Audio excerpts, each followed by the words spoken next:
साधु एक बार कुटिया की तरफ जा रहे थे भिक्षा लेकर के। उन्हें रास्ते के अंदर एक तोता मिला। वो तोता उस बहेलिया की जाल के अंदर बड़ा छटपटा रहा था। उन्हें उसके ऊपर दया आई और उन्हें उनसे मुक्त करवाया। मुक्त करते ही तोता उड़ने ही वाला था तो उन्हें लगा ये कहीं और फंस जाएगा।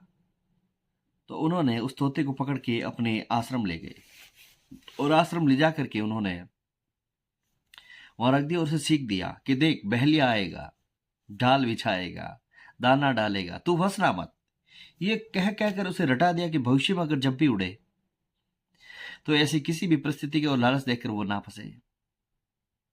लेकिन एक दिन किसी चेले की असावधानी से उन्होंने पिंजरा खुला रह गया, तोता उड़ गया और वो बहुत दुखी हुए।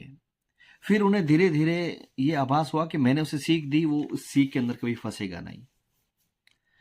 एक दिन फिर वो रास्ते पे जा रहे थे और वो तोता छटपटा रहा था और वो साथ साथ सीख भी रट रहा था कि देख बहेलिया आएगा, जाल बिछाएगा, दाना डालेगा, तू फंसना मत। फिर उन्होंने माथा पीट लिया। उन्होंने कहा कि किसी मनुष्य के पास ज्ञान होने से कुछ नहीं होता। ज्ञान केवल शक्ति है, लेकिन जब तक उसका प्रयोग नहीं करते, उसका अभ्यास नहीं करते, उस रास्ते पे चलते नहीं तो तब तक तुम्हें पता नहीं होता। इसलिए जीवन में जब जो भी मिले और जैसा भी मिले तो हमें प्रयास करना बहुत जरूरी है। उस रास्ते पे चलना बहुत जरूरी है। प्रयास नहीं करेंगे तो हमें वो चीज प्राप्त नहीं होगी। प्रयास करना बहुत महत्वपूर्ण है। बिना प्रयास के सिर्फ वो ज्ञान एक ज्ञान है।